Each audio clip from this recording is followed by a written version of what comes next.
So may LCD display po siya. Okay? So may mga ano po siya, mga components po siya. And then it was working by battery. Okay, sunod yung ating mga modules. Unahin na natin itong mga monitor modules natin. So saan ba natin ito ginagamit? Yung mga monitor modules. By the way, pasok na tayo sa medyo advanced, addressable. Madalas ginagamit yung mga monitor modules natin. Okay? At pwede din naman sa conventional. Kaya din naman maglagay doon. But medyo complicated siya. Kasi nga, sabi ko nga sa inyo, we need to monitor talaga na yung device na yun is tama at magbigay siya ng ma-pinpoint niya. Okay? Mamaya i-discuss natin yun. And then it was used to monitor either file initiating device such as yung mga supervisory switch natin, yung mga water flow switch, yung mga interface file suppression system, like kitchen hood fire protection, sa mga restaurant. Kung nakakita nyo, may mga kitchen doon, hood, di ba? So, gumagamit tayo ng mga monitor module para magbigay o mag-integrate sa ating main control unit na meron palang problema doon sa emergency function na yun, na isang problema doon sa isang area na yun. So, gumagamit tayo ng mga monitor modules. Okay? Like supervisory switch, ano ba yung supervisory natin? Mga tamper switch. Okay? Tamper switch yung kinakabit natin sa OSNY valve. Alam niyo ba, nakakita na kayo? So, mamaya ipakita natin yun, kung ano yung itsura niya. So, usually, nakakabit siya as a gumagamit tayo ng monitor module. So, supervise yung ating fire alarm control panel. So, once na may nagsara ng ating valve, it will give you supervise. Okay? Not alarm. Okay? Tandaan natin, magkaiba po yan. Yung water flow switch, yung flow switch yung tinatawag natin once na may dumaan na tubig sa ating sprinkler system. May plumber po siyang gano'n. So once na may gumamit o may sumabog, mga sprinkler head, automatically may dadaan na tubig. So magbibigay siya ng fire signal. Automatic fire signal po yun. Kasi assuming it's either false alarm o may fire talaga. But for the supervisory, it was kailangan tignan o i-check. So hindi siya fire. Supervisory siya. Usually kasi kapag nagkakaroon tayo ng preventive maintenance, nakakalimutan natin. Siyempre, nag-check tayo. Once na nakabukas yung valve po, so siyempre pag mag-check ka, kailangan mo isara para mag-trigger, malapit na uwi at nakalimutan mo ibalik. So, magbibigay siya ng signal sa ating mga command center na supervisory. Okay? So, we need to attend. Kailangan mo punta, check yun, yung unit natin na yun. Dagdag area pala, sa building, usually, dapat lahat ng ating tamper switch ay flow switch naka-integrate siya. Hindi lang basta isa. Okay? Kung wala, meron kang 26 floor. Kada palapag yan, hindi lang isang tamper switch yan. Pwede tigi-tigis ang palapag, merong mga monitoring yan. So, lahat yan, tigi-tigis yan, isang supervisory yan. Magpapato sa signal dito sa ating control panel. Paano kapag conventional yung gamit mo? So, medyo critical. So, yan papasok yung differentiate natin. Mas reliable gamitin si addressable compare sa conventional. Siyempre, paano magbibitaw o magbabato ng signal yung supervisory? Wala nga tayong supervisory dito. Yung component natin mamaya, isa-isahin natin. Pero wala po siya, fault signal ang ibabato niya. So, assuming, kapag fault yun, it's either initiating device or notification appliance yung nagbato ng signal. So, hindi natin alam. So, kapag nilagay natin is addressable system, mapipinpoint natin kung ano yung naging problema. Kasi nga, each device, naka-address siya. So, each device, naka-monitor siya ng ating control panel. Yun yung kagandahan na addressable system. So, monitor module yan. Usually, ginagamit sa addressable. Next module, meron tayong monitor. Next, meron tayong relay module. It used for control of either emergency, such as shutdown of AHU. Ginagamit natin yan, yung mga relay module para automatic mag-shutdown yung ating mga AHU. Yung control of motorized fire smoke damper, yung sabi ko nga kanina, mas maganda, mas requires, gumamit tayo ng mga relay modules doon. Sa elevator recall and shutdown, di ba? So once na nagkaroon ng fire, yung ating elevator is pupunta sa designated area. So it was required relay module. So ilan ang ginagamit natin relay module? Di ba? Usually kapag sa elevator, think 4 o 3, 2. Yung iba, isa lang yung minsan sa mga hindi siguro aware na yung in case of fire, dadalhin siya yung karo, dadalhin sa pinaka-ground floor. Eh paano kapag nasa ground floor ka dinala, ay yung sunog? So hindi lang basta isang control module na lagay mo. So meron kang alternate call. So dadalhin mo siya sa pinakamalapit. Kunwari 26th floor. Kasi sabi dun sa relay module ay yung engineer o yung consultant, isa lang pinalagay siya namin ng engineer namin ng module eh. Dalhin ko lang daw siya sa ground floor. Eh paano yun? Nagkasunog. Bumaba yung karo sa ground floor, pagpasok ng tao, eh buti ka pa. Yan yung sunog. Di ba? So hindi lang isang module. So dalawa. Hindi lang dalawa. Mamaya discuss natin, 4 yan. Meron tayong designated area, meron tayong alternate area. In case of fire, hindi siya tutuloy doon. Automatic pupunta siya sa pinakamalapit. It's either second floor or first floor na wala yung sunog. Okay? So yan yun. Typically, ganyan yung connection niya. Sabi ko nga sa inyo, sa ating fire alarm control unit, 24 volts po tayo. So may polarity po tayo. So sa ating primary supply, 220 po yan. Pero pag converted na yung ating lahat ng panel is 24 volts po ang ginagamit natin. So, yan siya. Meron tayong terminal na normally common, normally closed, common, tsaka normally open, which is yung normal operation natin. So, dyan siya nakakonect. Sometimes, it was required sa dulo natin naglalagay tayo ng mga triggering value ng resistor. Okay?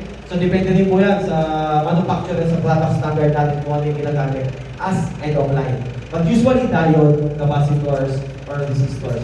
Iba-iba rin po ang value na ginagamit dyan. May 5.6, 10K, so depende po. Dito, kagaya na itong panel na ito, 10K po sa notification appliance na ginagamit natin. And dito, diode ang ginagamit, andon resistor. So, okay pa po. Okay? Next, yung ating control module. It is used for control conventional audible. Usually, ginagamit yan sa mga combination na system, conventional and then addressable system. Why? Example, assuming we have a malaking building, yung basement floor area.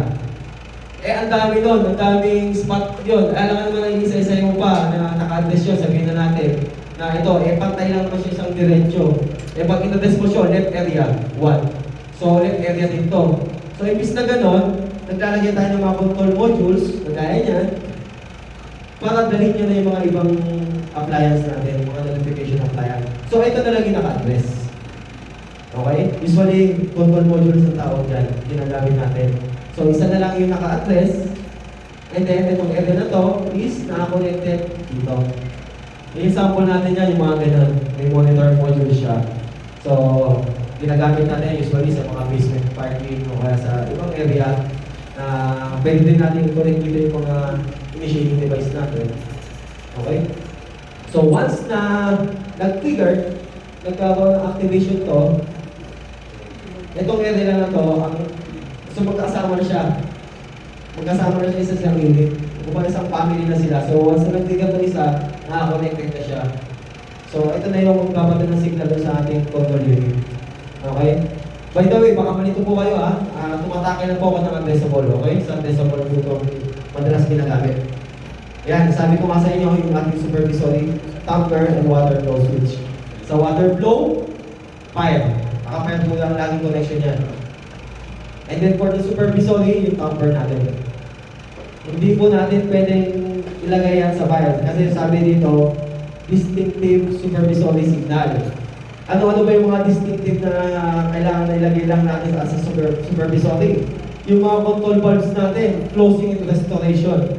So, sabi ko nga sa inyo, in case of fire, o nagpe-preventive maintenance, may nakalimutan na magsara ng ating OS&OY valve, it will give you supervisory sa command center o 5 gig, mga electrical room natin kung nasaan yung ating panel. So, as supervisory. Fire pump, power supply condition, tsaka running condition. So, monitor din natin yan. Okay? So, fire pump ang usually monitor natin. Why? Because yung ating jockey pump, medyo malalim Okay lang po ba?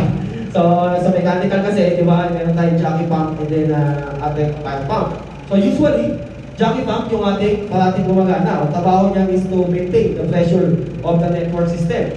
Okay? So, once na si jockey pump is continuous running, and then merong gumamit ng Pyros cabinet so yung ating water flow switch automatic yung fire yun. Is either false alarm ba yan o talagang fire. Okay? Pag for the supervisory yung fire pump, yung pag nag-running condition, usually kasi kapag gumagana na yung fire pump, masyado nang malaki yung sunog. Kasi may mga pressure yan designated na bar of PSI. Na una is gagana yung ating jockey pump for maintain the pressure of the pump. O sino ba yung mechanical? Sorry. Kaya mo tama po ito Pero usually po, for our experience, ganun po. Usually yung jockey pump is unang gagana. To maintain the pressure of others, yung ating sprinkler line, yung mga branches line natin sa isang occupancy building. So once na may gumamit ng, o may nagsumabog na isang sprinkler head, gagana si jockey pump. But, kapag isa lang, siguro kakayanin niya pa, may designated pressure, pati 6 up to 7 bar siya, o bumababa siya ng up to 4 bar, kung nakaset ng 7.5 bar yung yung pressure natin. So, pag di niya kinaya, gumana si fire pump, automatic, magpapapato siya ng signal sa ating control panel. Kasi medyo fire na siya, o kaya na siya, meron na siya nag-running na yung fire pump natin. So, we need to supervise bakit siya umagka. So, siguro, meron na talagang false alarm o talagang malaki na yung sunog. Okay? So, ganyan po siya. So, ginagamit din po natin distinctive supervisory signal, yung mga water tank level natin, yung mga temperature, yung mga dying pipe valves natin. Okay? So, sa supervisory, ang natin nilalagay siya. Next, yung fire alarm initiator. Okay? Typically, meron na tayong brain or heart ng ating unit. Sabi dito, which can be installed at the front entrance of the building or to electrical room. If the panel is installed in a secure room, such as electrical room, there will be typically a small panel known as initiator. Usually sa mga high-rise na to. Wala, mga 100 floor na siya, kaya 86 floor, naglalagay na tayo ng mga initiator to adagdag safety.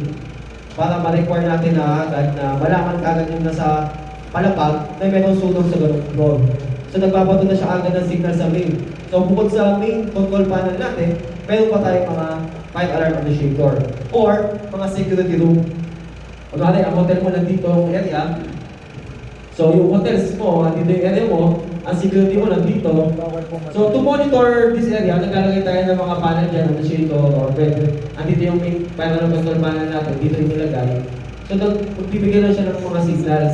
Lalo kung may mga iba-ibang area pa tayo, mga fire brigade area. So magamit tayo ng mga initiator. So usually, meron siya mga LCD o analog na ganyan siya. Alarm supervisory or toggle siya. Okay? Ay, typical example ng na ito yung sa kitchen room fire detection system. Conventional yung ginawa niya. Ayun yung sound scope. Yung sample ng sound scope natin. Ganyan yung tulog niya. So kung napansin niyo doon, ginamit kasi doon is conventional. So sad to say, syempre, siguro nagtipid yung client. So ang binato doon, automatic siya. Automatic na nagbato ng fire. But usually talaga dapat supervisory, lalo na sa mga kitchen fire protection lang natin, sa mga fire suppression system. Yun, ganun type supervisory. But sabi ko nga sa inyo, depende sa client, or depende sa ating mga konsulta o sa engineer natin, sa mga owners, na gusto niyang ibalagay sa fire yung kanyang protection. So depende po yun sa pag-uusap nyo ng client. Okay? So, different types ng fire detection natin. Unahin na natin yung addressable. Yan. Addressable utilizes a loop configuration containing all the fire and alarm devices including sounder or beacon, a loop wired system. Useless cable. So mas konti yung gagamitin niyang axle na kable kumpara sa conventional type. So sabi dito, addressable alarm system display the location of each initiating device on the fire alarm control unit. Ano ba ibig sabihin doon? So sa conventional, kung mapapansin nyo, kalamihan, wala siyang LCD display. So dito sa addressable, makikita mo kung saan yung location ng nag-activate. It's either initiating device, notification of appliance yan, or emergency control function yan. Fire suppression, no break. So makikita mo dito, nabi-pinpoint niya. Okay? Ayun yung ang gandahan ng addressable. This connection enables emergency responder to pinpoint the specific device that has activated. So mas madali sa ating mga service personnel kung nasaan o ma-detect natin yung sunog. Kung ma-detect natin kung ano yung nag-activate na system. Okay? So, meron siyang sarili-sariling address. Usually, switch tip po yan, kagaya ng ganito. Yan. Ito po yung smoke detector natin. Sa conventional, kung mapapansin nyo, ganito lang siya, di ba? Wala siya. So sa addressable, nakikita yung may switch po siya. So pag tinanggal mo siya, yung mo siya limited. Binary system po siya. Okay? So medyo maliit po siya. Okay? Siyempre, pag medyo maliit, gumamit ko ng flashlight, yung designated natin baka sungalang sa mga medyo malalago yung paningin. Okay? Medyo matatanda. So, gumagamit po tayo ng ganyan. So, deep switch po yan. So, ayan yung sa kagandahan ng addressable system. Okay?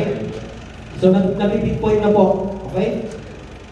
So, it was required na may completely locate natin kung ano yung mga malfunction ng mga system. Typically, nakalupo siya.